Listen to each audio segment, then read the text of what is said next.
하나님의 아름다운 정원을 꿈꾸어 보면서 거기에 만발한 꽃은 튤립이다. 튤립이다. 튤립이 우리 켈빈주의 5대 교리의 가장 핵심 그런 어떤 내용들을 정리해 놓은 그런 대표적인 그런 뭐라 그럴까요? 꽃이죠. 튤립.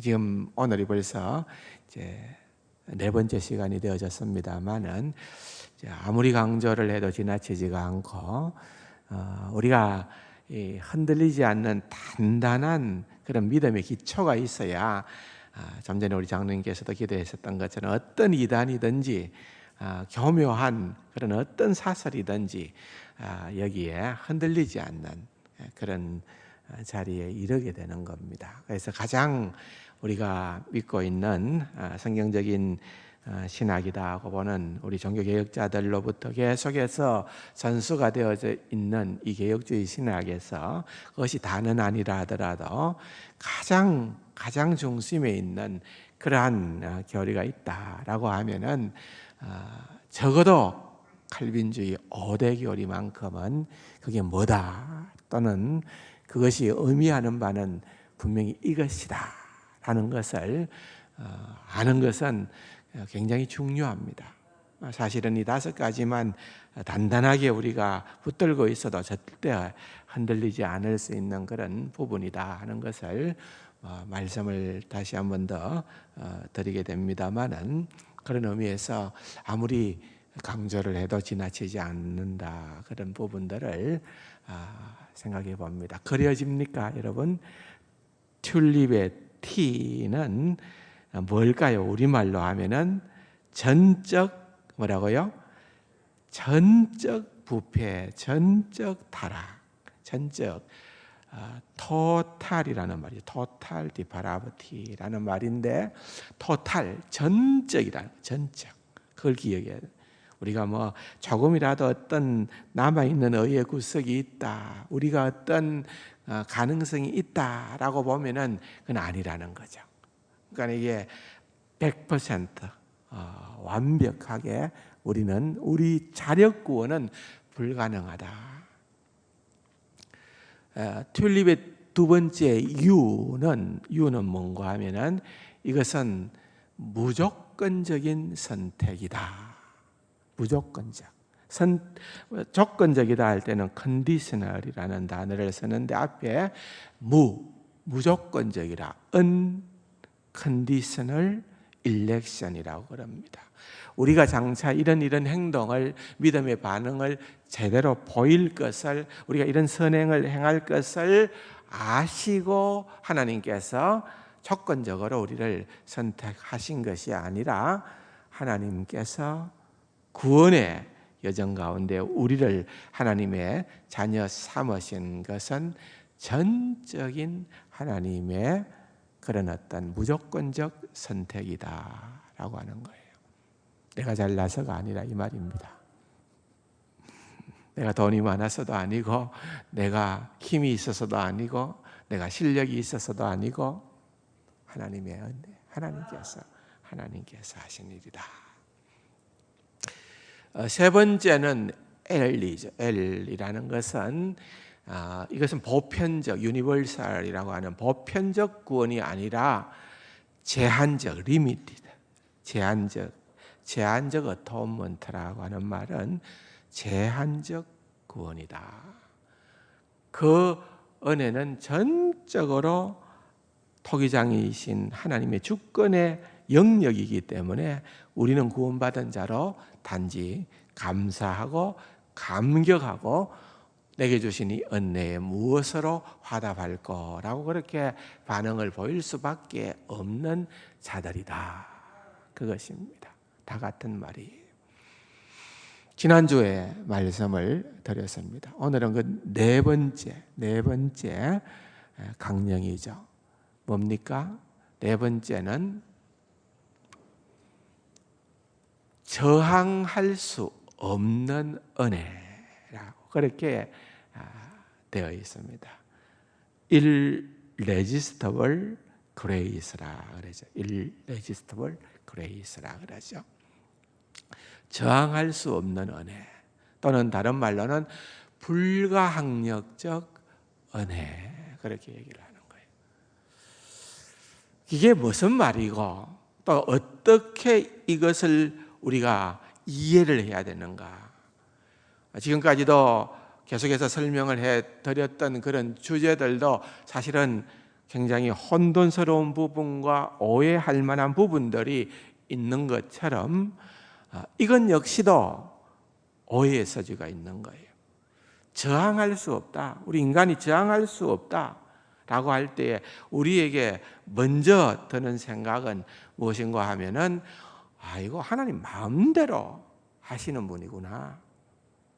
내가 아무리 반항을 한다 하더라도 하나님은 콧방귀를 뀌시고, 하나님은 야 이놈아 웃기지 마, 우리 엉덩이를 한번 발로 걷어 차시면서 하나님께서 하시고자 하는 대로 할 수밖에 없는 거다. 그런 식으로 저항할 수 없다라는 것을 이해를 하는 이들이 있다는 겁니다. 그런 의미에서 저항할 수 없다는 개념이 아니에요. 자세히 한번 보세요. 여러분 성경을 읽어보든지 우리 인간의 역사를 보든지 보면은 정말 말로 다 할 수 없는, 형언할 수 없는 하나님의 은혜가 임하여짐에도 불구하고 인간이 보였던 반응은 늘 배반이었습니다. 늘 저항이었습니다. 늘 거부였습니다. 그러니까 우리가 저항할 수 없는 게 아니라 실제 저항했어요. 저항할 수 있는 능력도 있어요. 실제로 그렇게 해왔던 것이 우리의 모습이었습니다. 그럼 이 말은 무슨 말인가? 저항할 수 없는 은혜라고 할 때 이 말은 무슨 말인가?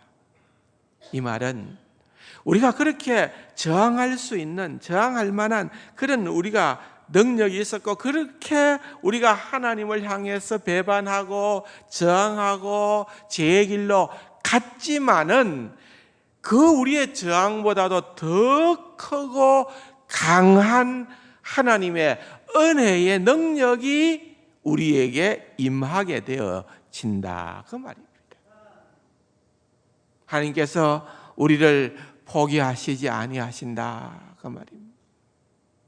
하나님께서 우리에게 그 어떠한 잘못된 저항에도 불구하고 더 큰, 더 강한 능력으로 우리에게 임하여 주신다라고 하는 거예요. 다시 말하면은 이 하나님의 은혜, 이 5가지 교리가 궁극적으로 얘기하는 것은 하나님의 은혜에 대한 얘기거든요. 하나님의 은혜.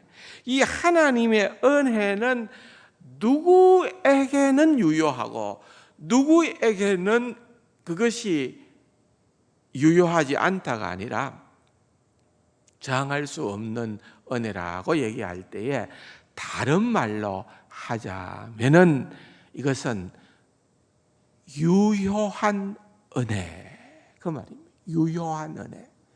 유효하다는 말은 효과적인 이 말입니다. effectual이라는 단어를 쓰는데 효과적, 아주 유효한, 하나님께서 은혜를 주시는데 이 은혜가 낭비되거나 소실되거나 이것이 실패하는 경우가 없이 반드시 그 은혜가 유효하고 그것이 효과적이다라고 하는 그러한 표현을 불가항력적, 저항할 수 없는 그런 하나님의 은혜다, 이렇게 말을 하는 것입니다.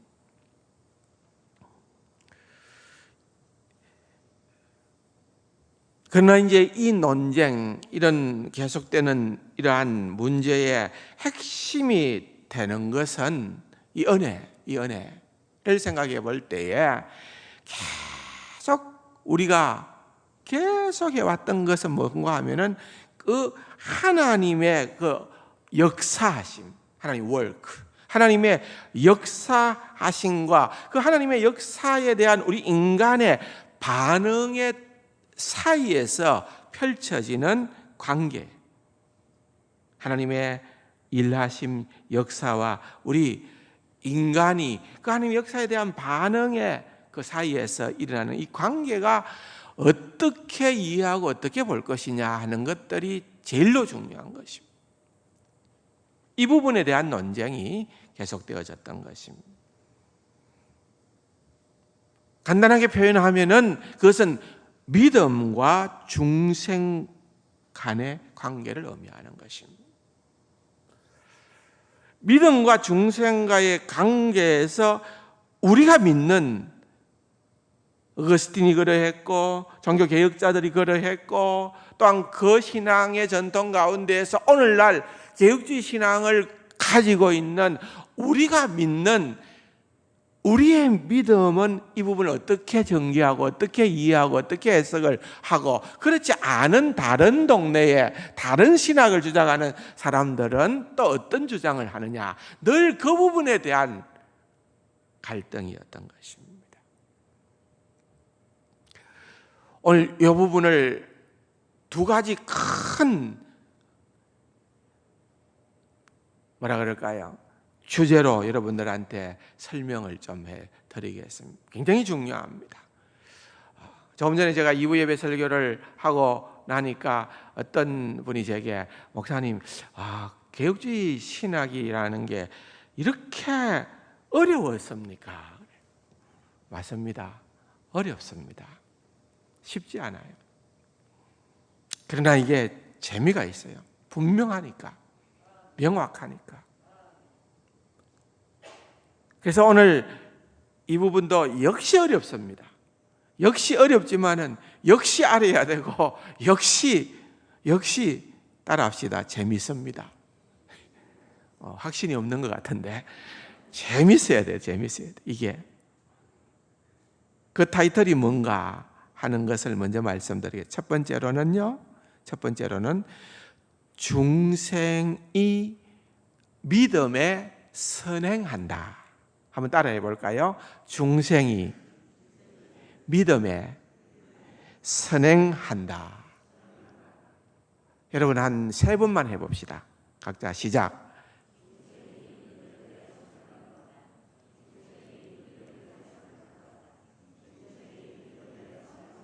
예, 중생이 믿음에 선행한다. 나가실 때 잊어버리면 안 됩니다. 반납하시면 안 돼요. 굉장히 중요한 표현입니다. 왜 중요하냐를 지금부터 이제 제가 조금 설명을 드리겠습니다. 여기에 프리시드라는 선행한다는 말은 앞선다는 말입니다. 어떤 하나의 행동이 다른 어떤 행동보다 먼저 일어나는 것을 의미할 때에 사용하는 그런 단어입니다. 근데 이건 보통 일반적으로는 이건 시간적인 개념으로 이것을 얘기를 합니다. 어떤 사건이 이 사건보다 먼저 일어날 때에 선행한다, 앞선다라고 하는 말을 사용을 합니다. 그런데 이 표현은 신학자들이 사용했던 어떤 구원의 여정, 구원의 서정 가운데에서 되어졌던 일이기 때문에 이것은 어떤 시간적인 순서가 꼭 아닙니다. 시간적 순서라기보다는 더 중요한 것은 이것은 논리적 순서라고 하는 개념을 먼저 이해하는 것이 중요합니다. 이건 논리적으로 이것이 이렇구나 하는 것을 얘기하는 거예요. 다시 말하면은 중생, 영어로 말하면 리제너레이션이라고 하는 것이 faith, 믿음을 보다 먼저다는 것이 시간적으로 그것이 먼저라기보다는 논리적으로 먼저라고 하는 개념이다. 그 말입니다. 조금 더 다른 예로서 이 부분을 더 설명을 드립니다. 우리 칭의라는 말을 씁니다. 구원의 여정 가운데에 칭의라는 말은 justification이라는 말인데 이거 의롭다는 거예요. 의롭다. 우리가 의롭다함을 받는 것은 오직 이때까지 늘 공부했습니다만 무엇으로 말미암아 된다고요? 오직 믿음으로. 그렇죠. 오직 믿음으로 의롭다함을 얻는다. 이것이 바로 로마서, 갈라디아서뿐 아니라 성경 전체에서 강조하는 그러한 주제입니다. 그런데 반대로 믿음이 오직 칭의로 비롯되어진다, 이렇게는 누구도 얘기하지 않습니다. 칭의는 믿음으로 비롯되어진다라고 그렇게 얘기를 하지만은 반대로는 얘기하지 않습니다. 자, 보세요. 하나님께서 우리가 예수 그리스도를 나의 구주로 믿는 그 순간 하나님은 그런 자들을 의롭다고 선언하신다는 그 말입니다. 그래서 우리가 예수 그리스도를 믿는 것이 먼저 일어나고 난 다음에 칭의가 일어난다는 그런 의미가 아니라 이거는 거의 동시적이라는 거예요. 우리가 믿는 그 순간에, 우리가 예수 그리스도를 믿는 그 순간에 우리는 의롭다함을 받는다는 거예요. 이게 동시적인 거예요. 행동적으로 볼 때, 시간적으로 볼 때는 이것은 동시라는 말이에요. 시간적 간격이 있는 것은 아닙니다. 그런데 칭의가 믿음에 의한 것이다, 믿음이 칭의에 의한 것이 아니다라고 하는 것은, 그것은 무엇을 의미하는고 하면은 칭의는 어떤 선행 조건이 있어야 된다 그 말이에요. 어떤 선행 조건이 있어야 되느냐? 믿음이라는 선행 조건이 있어야만 의롭다함을 받는다 그 말인 것입니다.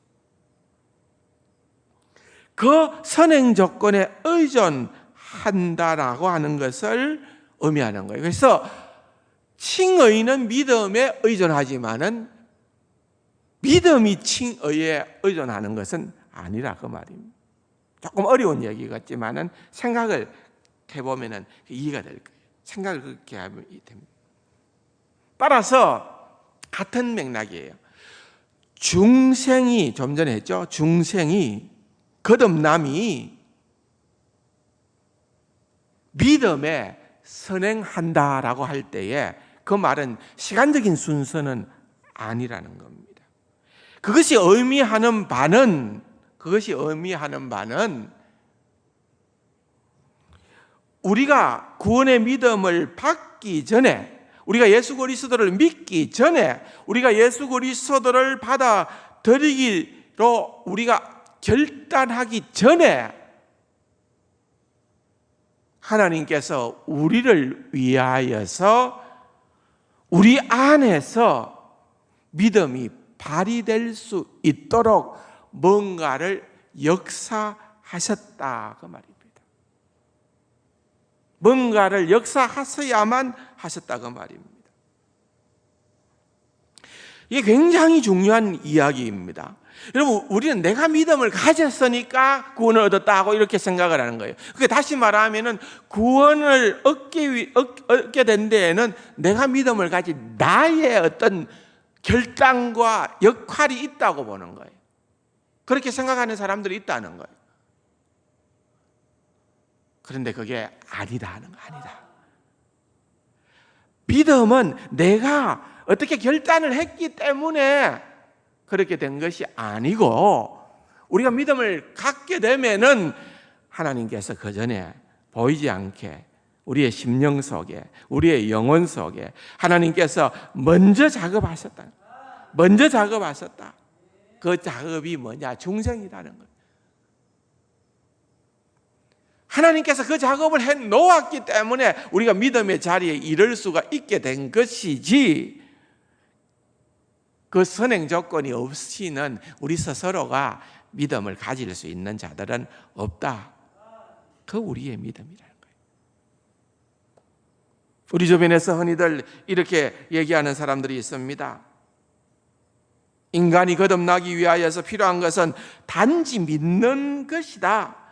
그래서 믿음이 있으면은 그 믿음의 결과로 당신은 새로운 피조물이 되는 것이다. 다시 말하면 당신은 거듭나게 되고 중생하게 되어지고 당신이 거듭나게 되는 그것은 바로 당신이 믿음을 발휘했기 때문이다. 그렇게 얘기를 하는 이들이 있습니다. 여러분들도 혹시 그렇게 생각하세요? 여러분 지금까지 오랜 시간 동안 삼위일체론부터 시작해서 우리가 가지고 있는 신조 이야기를 비롯해서 계속해서 얘기했던 것이 바로 이 상반간의 주장 가운데에서 내가 개혁주의적 입장은 이렇다는 것을 말씀을 드렸던 것입니다. 어거스틴과 펠라기우스의 논쟁에 대해서 우리가 살펴보았는데 사실은 그때부터 이쪽 편에서는 원죄에 대한 교리, 타락에 대한 인간의 타락에 대한 교리가 우리는 첫 시작을 뭐예요? 전적 타락, 전적 부패로부터. 다시 말하면은 은혜가 아니면은 구원이 없다는 거예요. 그런데 이쪽에서는 아니라는 거예요. 보일 듯 말 듯한 그런 어떤 의의 섬이 우리 속에 있기 때문에 그 의의 섬에서 우리가 선행을 할 수 있고, 우리가 은혜가 도움은 되지만 꼭 필요한 것은 아니고 은혜 없이도 우리가 얼마든지 자력으로 구원을 이룰 수가 있다. 인간의 자력, 인간의 힘을 얘기하는 거예요.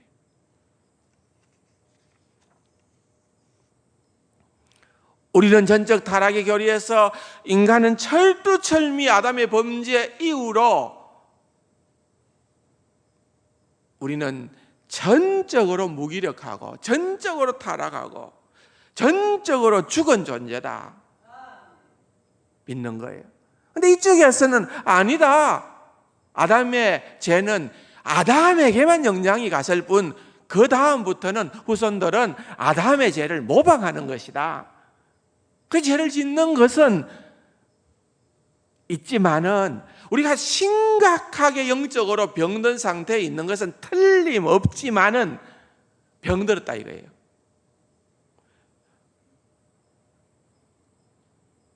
타락으로 말미암아 이그러졌고 약해지고 그렇게 했지만은 하나님의 은혜 없이도 우리가 얼마든지 믿음의 자리에 나아갈 수가 있고 믿음의 자리에 나와서 구원을 얻을 수가 있다. 펠라기우스, 세마이 펠라기우스주의자들, 또한 오늘날 이 시대에 또는 알미니안을 따르는 그런 알미니안주의자들, 이 모든 생각이 그런 생각이.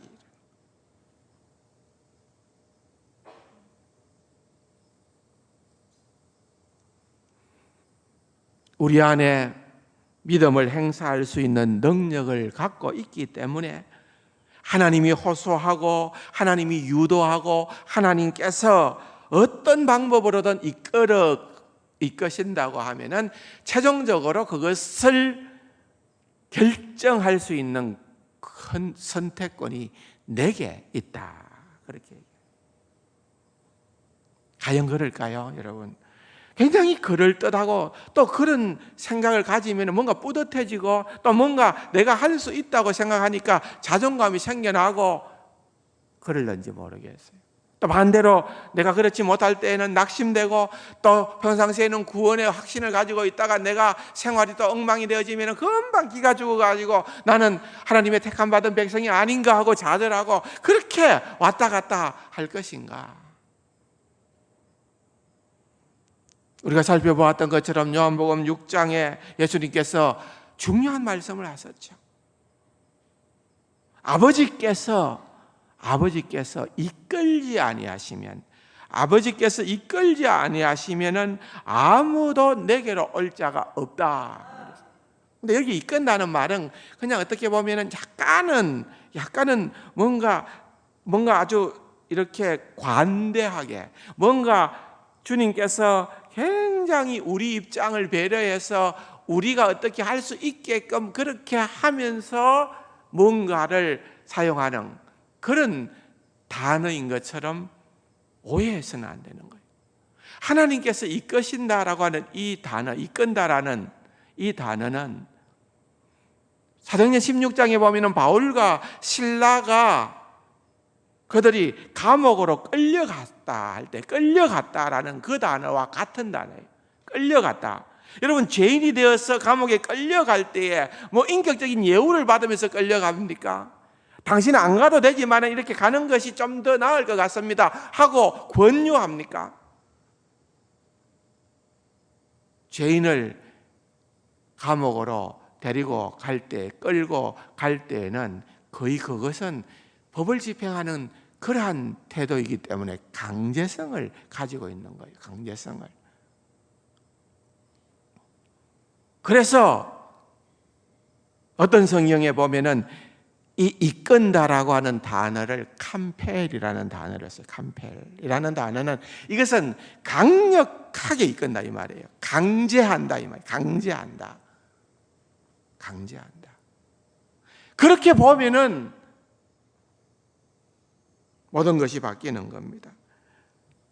아버지께서 강력하게 이끌지 아니하시면, 아버지께서 강제하시지 않으면은 아무도 내게 올 자가 없다. 단지 외적인 근거에 불과한 호소했던 그런 의미로 이끈다를 사용했던 것이 아니라 훨씬 더 강력한 뜻이라는 거예요. 다시 우리가 5대 교리 가운데 전적 타락의 교리로 가봅시다. 우리에게는 어떠한 능력도 남아 있지가 않습니다. 그런 도덕적, 영적 무능력한 상태에 처해 있는 우리의 상태가 너무나도 심각하고 너무나도 우리의 타락이 극심하기 때문에 하나님께서 우리의 마음에 심어주지 않는 한 우리가 스스로의 힘으로 하나님께로 돌이킬 수 없다는 거예요. 하나님께로 나올 수가 없다는 거예요. 그런 어떤 도덕적 갈망이 일어날 수가 없다는 거예요. 어떤 사람이 어느 날 갑자기 교회 가고 싶다, 하나님이 누구신지 알고 싶다, 주님을 만나고 싶다, 이런 것들이 생겨났다고 하면은 하나님께서 역사하신 거예요. 성령께서 역사하셨다고 말이에요. 내 스스로 어떤 선한 의지가 있어서 그런 것들을 내가 발휘했다는 것이 아니라는 거예요. 그래서 예수님은 일찍이 니고데모에게 사람이 거듭나지 않으면, 먼저 거듭나야 되는 거예요.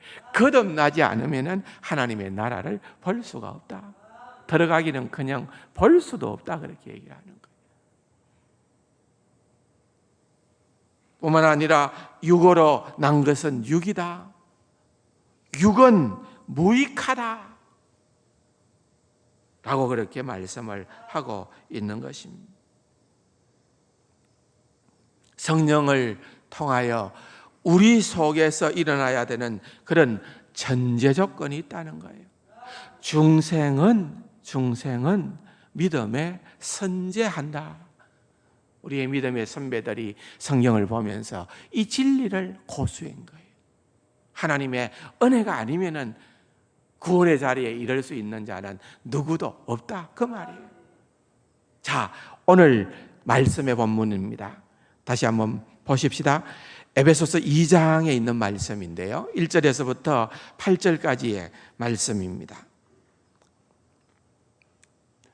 너무 우리에게 익숙한 말씀이기 때문에 이 말씀을 다 설명할 이유는 없겠다고 생각이 들어요. 그런데 여기 정확하게 이 부분이 드러나 있어요. 제가 읽어보겠습니다. 그는 허물과 죄로 죽었던 너희를 살리셨도다. 1절부터 우리가 알 수 있는 거죠. 우리는 허물과 죄로 죽었던 거예요. 죽었다. 반쯤 죽었다가 아니고 기절했다가 아니고 완전히 죽었다는 거예요.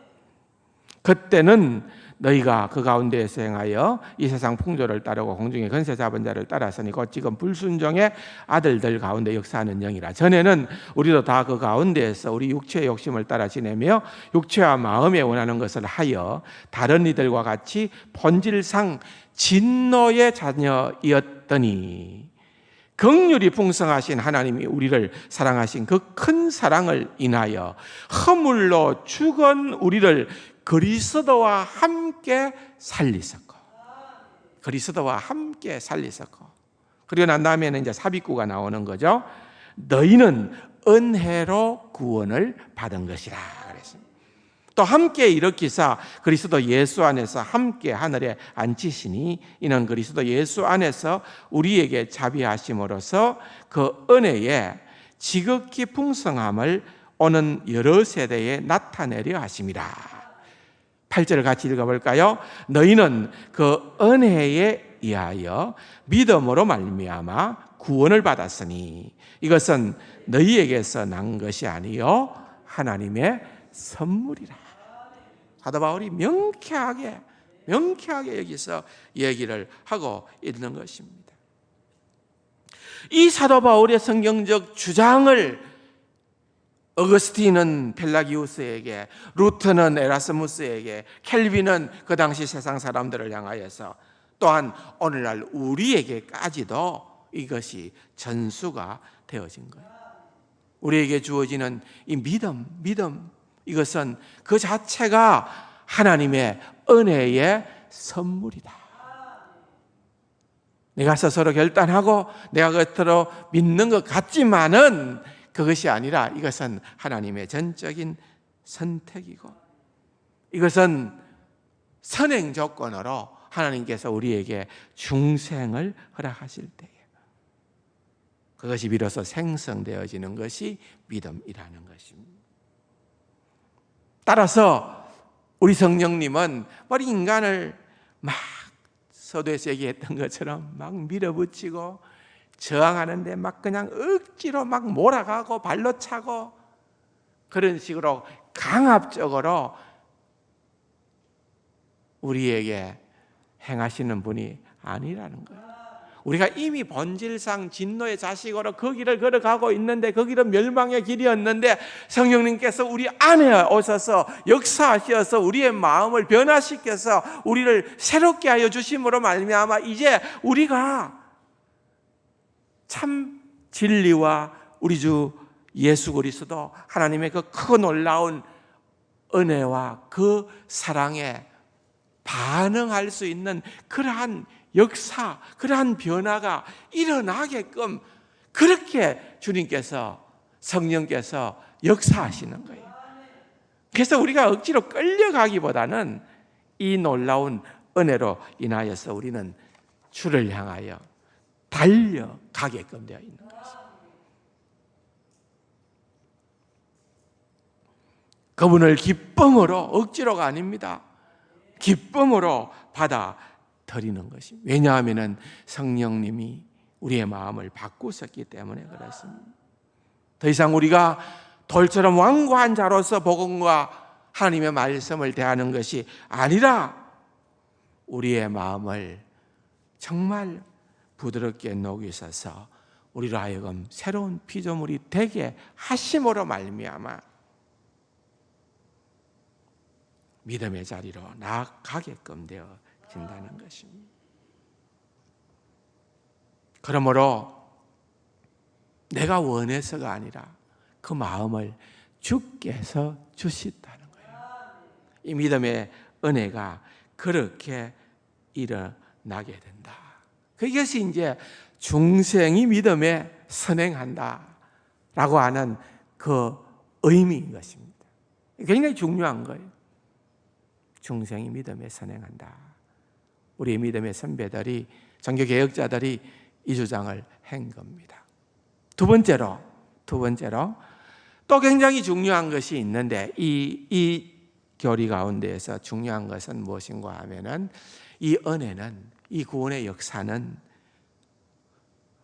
두말할 나위도 없이 이것은 전적으로 하나님께서 단독으로, 하나님께서 홀로 우리를 위하여 행하신 것이다 그 말입니다. 아멘이세요? 이것을 우리말로 번역하기가 참 어렵지만은 단동적이다. 제가 여러 차례 이 표현을 썼습니다. 단동적이다. 혼자 행하셨다 그 말입니다. 홀로 행하셨다. 모노지스틱이라는 말, 모노라는 말은 하나, 한 분이라는 한 분이 그 일을 하는 말은 거기에 에너지가 거기에서 나왔는데 혼자 하신 일이다 그 말이에요. 혼자 하신 일이다. 단독으로 하신 일이다. 그 말을 우리말로 번역하기가 좀 쉽지는 않습니다만 단농적이다 또는 단독적이다 그렇게 얘기를 합니다. 그러면은 당연히 반대 주장을 하는 자들이 있었다는 거죠. 구원의 역사가 하나님께서 단독으로 하신 것이 아니라 하나님과 인간이 협력하여서 만들어진 결과물이다. 신인 협동설이라는 거죠. 그것을 신인 협동설. 인간이 끼어드는 거예요. 과학에는 50대 50. 50%는 하나님이 하셨고 50%는 내가 했다. 너무하다 싶으니까 좋다. 그게 아니고 하나님께서 99% 하셨고 1%는 내가, 그래도 1%라도 내가 결단하고 내가 믿고 내가 선택해야 되는 것이기 때문에 이 놀라운 구원은 단동적이라고 얘기할 수가 없다.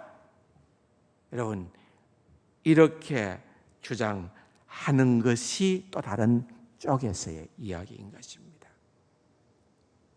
과연 그러할까요? 그렇지 않습니다. 그래서 우리가 자꾸만 첫 번째로 돌아가는 거예요. 첫 번째가 뭔가 하면은 전적, 토탈이라는 거예요. 전적이라 할 때는 99%가 아니라는 말이에요. 전적이라는 말은 100% 우리는 부패했고 타락했고 우리 가운데 어떤 구원의 그런 어떤 가능성이 없다는 거예요.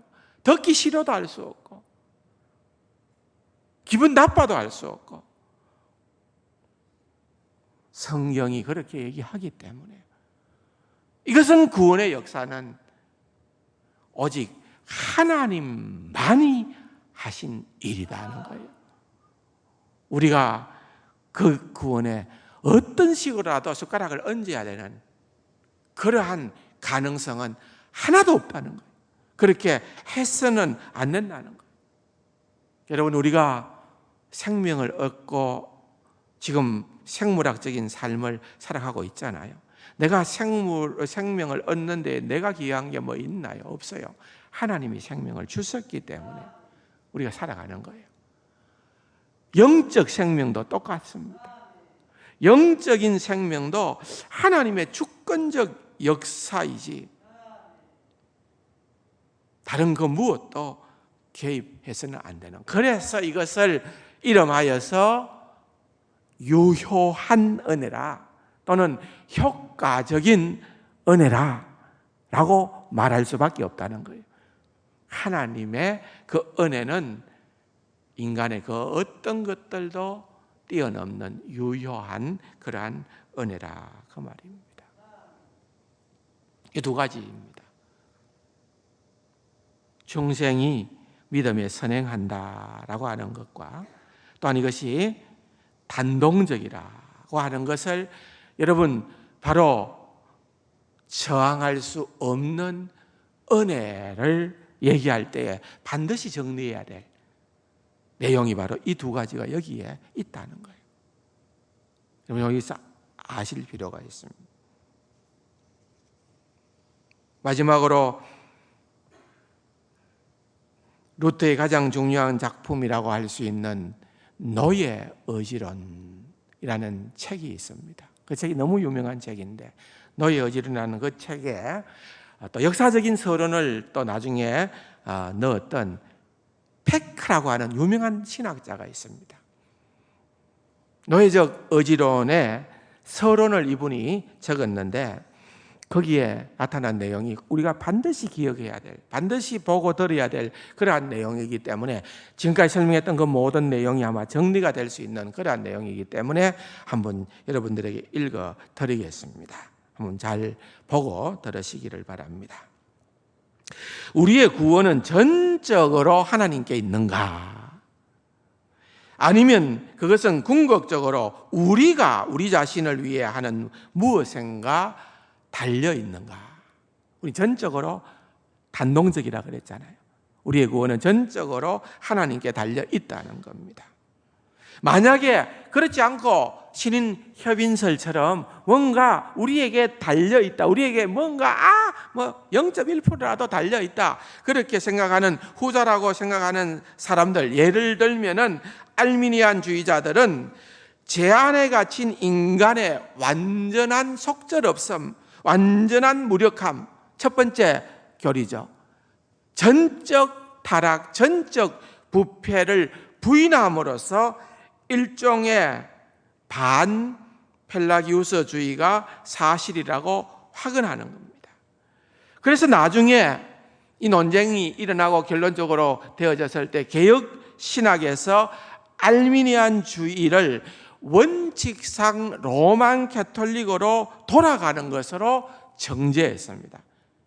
그렇게 정죄했는 거예요.